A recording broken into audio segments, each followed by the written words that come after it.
estamos ya en otro aspecto que es el American Way of Life. La gran aportación que según ellos es por lo que a lo mejor hasta puede ser un imperio generador, porque claro, la realidad una vez más tiene que ser o es generador o es depredador. Eso no tiene por qué ser un absoluto. Además de que la historia tal vez no demuestre exactamente eso. A lo mejor tiene más que ver con las civilizaciones. Está bien como aportación esa idea de imperios generadores y depredadores como uno de los aspectos que los definan, pero ¿por qué tiene que ser un absoluto? ¿Pero qué manía esto de que los filósofos se empeñen en que la realidad o la historia, no digamos la política, sean como ellos quieren que sea? Pues no es así. No responde eso a la realidad. Y en este caso, la American Way of Life la identifican, prácticamente meten ahí a todo el estilo de vida occidental.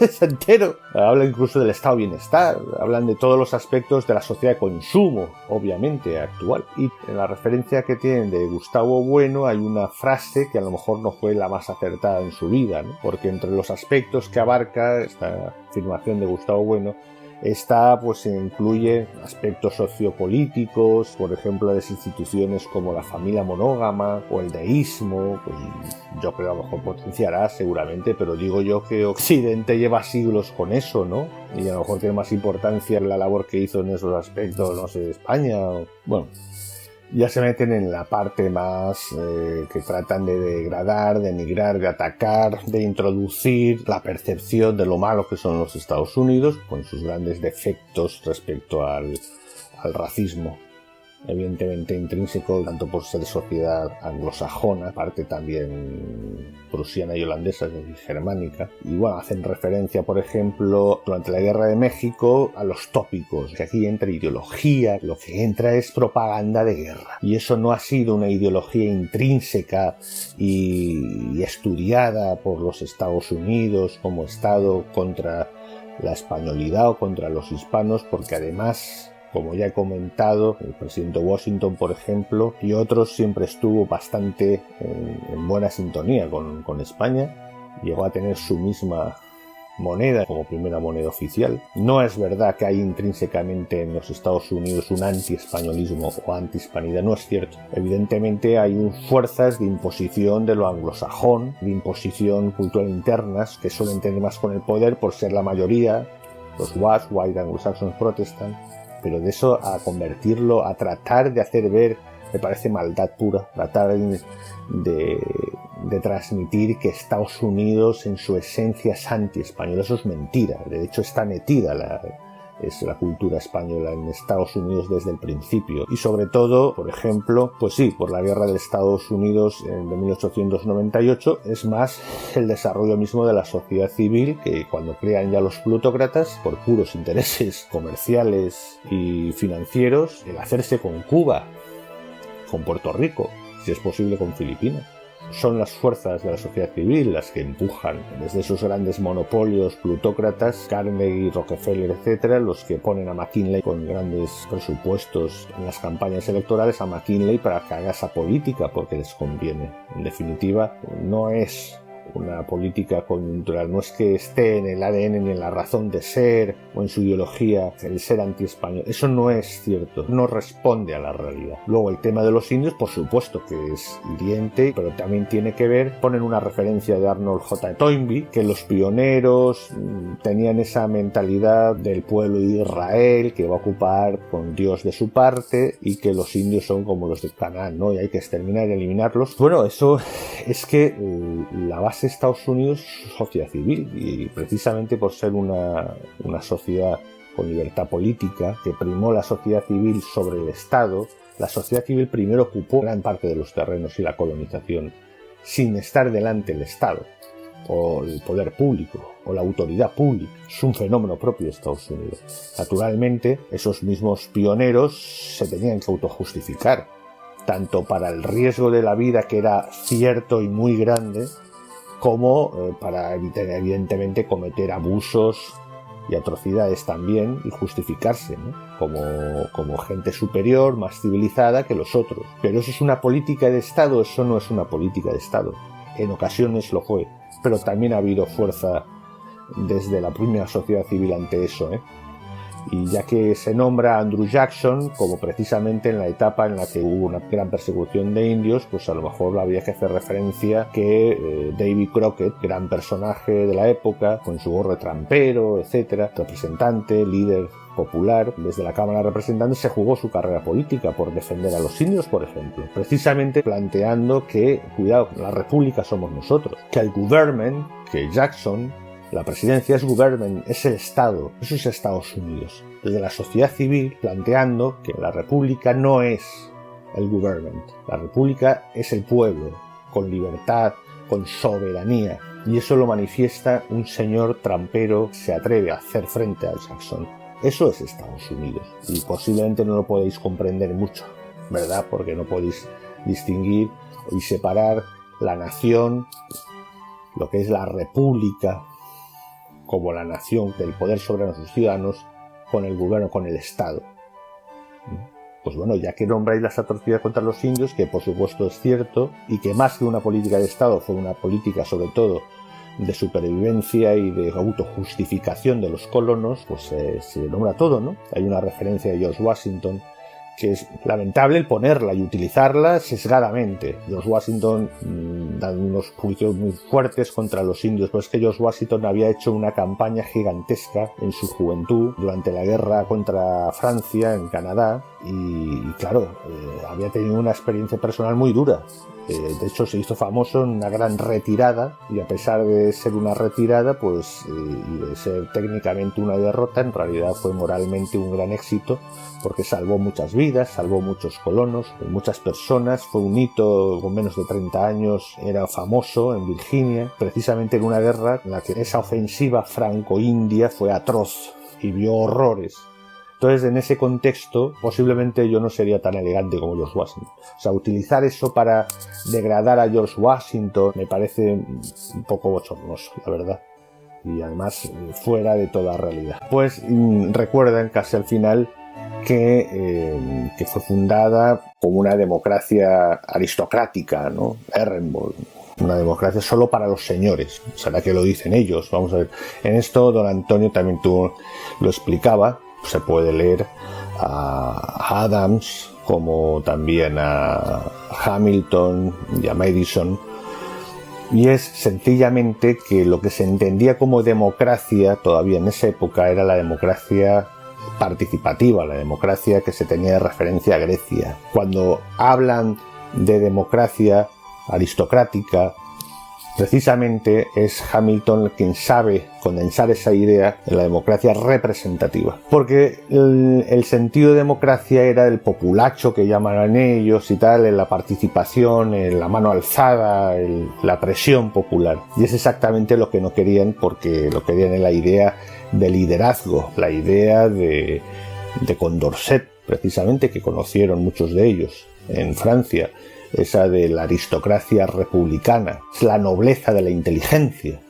Esa es la idea del liderazgo, de que las personas preparadas, de aristócratas en el sentido de los mejores, meritocráticas, fueran elegidas entre ellas para representar directamente a la sociedad civil, a los votantes, al pueblo con libertad constituyente. Se referían a eso, no a manipular como manipula el vídeo diciendo que, bueno, solo lo entendían como una democracia de clase alta privilegiada. No, se refieren cuando rechazaban la democracia popular, el pueblo, refiriéndose, identificaban todavía la palabra democracia con una democracia participativa directa del populacho, presionando y votando en el ágora con la mano alzada y directamente. Por eso, de hecho, el concepto de democracia representativa lo formula Hamilton precisamente para explicar qué es lo que quieren. Las personas preparadas, meritocráticas, de entre ellas deben de ser elegidas, pero para representar el poder soberano, la soberanía que tiene todo el pueblo con la sociedad civil con libertad política y libertad constituyente, como lo que entendemos hoy en día como la democracia formal, la democracia representativa, que tiene que ser directamente el votante a su representado, no por medio de partidos políticos, sino directamente a su representante. Eso es a que se referían, no a la manipulación que se hace arteramente en el vídeo. Y así que finalmente vuelven, por supuesto, a su esquema rígido de entonces, ¿qué es? ¿Un imperio generador o es un imperio depredador? Es una cantada política repugnante, ¿no? Por cómo se comporta con Hispanoamérica, con todo el resto de América. ¿Eso que es un juicio? Lo habéis decidido vosotros, en reunión, en comandita. Oye, nos reunimos los del materialismo filosófico y decidimos que Estados Unidos ha sido totalmente negativo y interviene de forma depredadora contra los países hispanos. Pues eso es mentira, eso es una falsedad. Unas veces ha sido capaz de promover dictaduras, es cierto, otras veces le importa un carajo el sistema mismo económico, lo que pasaba al pueblo, y otras veces no. Otras veces ha sido un aliado en primer orden y lo sigue siendo de países de forma fundamental en sus ejércitos, en su apoyo económico, en todo. Pero depredador en países americanos. ¿Cómo se puede hacer un juicio tan absolutamente alegre? Así, en dos palabras, que Estados Unidos es depredador con todo el resto del continente y se quedan tan anchos. Muy bien, hombre. Eso sí que es tener ahí criterios, solvente, ser objetivo, pura ideología, puro sectarismo y visión sectaria. Pero ¿cómo es posible que puedan decir eso? Si es verdad que se han comportado algunas veces imponiendo hasta dictaduras sin tener en cuenta ni siquiera el sistema económico. Otras veces no, según épocas, según gobiernos. A veces han apoyado demasiado ideológicamente a un sesgo izquierdista o socialdemócrata, otras todo lo contrario, y muchas apoyando a sus sociedades civiles, al desarrollo económico. Ha habido de todo, desde el momento en que es una potencia y unas veces ha sabido actuar en coherencia, en combinación con los poderes locales, y ha sido muy bueno para sus respectivos pueblos, en otras ocasiones no. Y actualmente podríamos hablar mucho de eso, pero bueno, es absurdo, ¿no? Díganlo ahora a los colombianos o al gobierno colombiano si Estados Unidos es depredador o cómo es, o es generador. Pues anda que todo el ejército de Colombia no le debe de todo a tener el apoyo de formación y tecnología que tiene para poder haber mantenido precisamente la viabilidad del Estado. Y asimismo toda la economía colombiana, por ejemplo. Y cuando digo Colombia puedo decir, bueno, desde Chile a Ecuador y a todos, incluso en diferentes visiones, en regímenes o en gobiernos más de izquierdas o menos de derechas. ¿Cómo puedes decir esa solemne salvajada y hacer creer que eso es un vídeo de un juicio más o menos objetivo, ¿no? y honrado y honesto? Me parece lamentable, de verdad. Es algo así, sin más, lo sueltan, ¿no? Bien, pues los genios continúan con el tema de China, ya en la parte final, hablando de que si China será una potencia, será falaz o será veraz. Sus posibilidades como próxima potencia, por lo menos se establece, al menos como posibilidad de que a lo mejor no es lo que parece, ¿no? Y sobre todo que a lo mejor hasta le dan algún voto de confianza. No sabemos qué va a pasar con el imperio americano. Repito, esto por supuesto siempre totalmente excluido de la lógica de lo importante que es los Estados Unidos dentro de la existencia misma de Occidente, ¿no? Eso de la dinámica de civilizaciones o de poderes, como hemos dicho, supranacionales, civiles y no públicos, por ejemplo, en coordinación con los públicos. Naturalmente esto olvídense, porque ahí no les cabe, ¿no? Ahí ya el esquema pétreo no entra, ¿no? Y se hacen esa pregunta, ¿no? Habrá que estudiarlo cuando desaparezca el imperio, como que estaréis vosotros para estudiarlo. Hablando en serio, podemos aportar a esa idea, pues por ejemplo, lo que el hispanista para mí, desde luego, y para nosotros entendemos más importante, que es sin duda Patricio Lons, ha afirmado en nuestros programas, que tarde o temprano, primeramente que seamos capaces, las naciones hispanas, de coordinarnos, de hacer algún tipo de alianza económica, política, hasta militar si es necesario, pero una vez que sepamos coordinarnos en un peso fuerte para poder negociar, el primer actor con lo que tenemos que pactar y coordinarnos es con Estados Unidos, porque el futuro pasa porque Estados Unidos y un bloque hispano sean capaces de coordinarse y actuar conjuntamente, ¿no? Eso lo dice alguien como Lons, un hispanista y un anti-anglosajón total, ¿no? Es que esa es la realidad geopolítica y la que Estados Unidos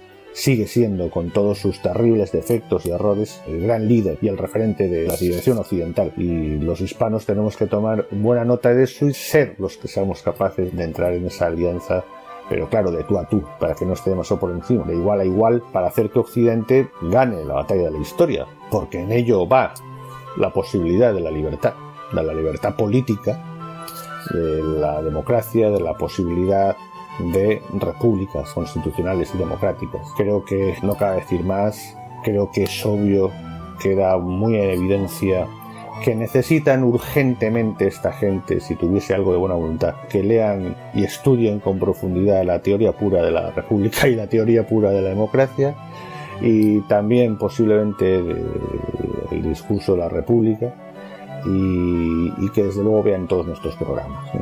Y por supuesto también los de Patricio Lons y los de todos nuestros amigos hispanistas. Pero eso sí, lo de la geopolítica, por favor, creo que tienen que consultar. Y bueno, es una pena ser tan críticos, es que lo han dejado así, ¿no? No se puede hacer semejante. Eso no es un vídeo, eso es una canallada que no hace ningún bien, que destruye, no construye, porque además sobre falsedad, y es una pena que lo haga un canal tan admirado muchas veces en muchos de sus programas, de sus vídeos, como es Fortunata y Jacinta, por cierto. Y a pesar de todo lo que acabamos de decir, felicitaciones a todos los que suelen hacerlo en la mayoría de los programas, y por supuesto a doña Paloma Hernández, naturalmente, brillantísima y bellísima persona que está ahí detrás del programa dando la cara como Fortunata. Bueno, esto es lo que hay y esperamos que como mínimo sea objeto de reflexión, ¿no? Hasta los buenos o no tan malos pueden hacer cosas que sencillamente son negativas. Y mención especial a un genio de este grupo de filósofos que ha hecho como un tuit o un mensaje últimamente diciendo algo tan apoteósico, tan increíble como que, bueno, a lo mejor es una gran oportunidad para los países hispanos para aliarse con China. O sea, hay que ser de verdad muy mendrugo, muy ignorante, no haber hablado con un chino en su vida y desde luego con pocos hispanos. Y desde luego de la sociedad productiva, ¿no? Y del ámbito internacional, desde luego. Hay que ser muy ignorante y muy ridículo para semejante barbaridad. Por favor, no se meta en geopolítica, por Dios. Amigos, hasta la próxima y hasta el próximo vídeo de objeciones y respuestas. Un abrazo.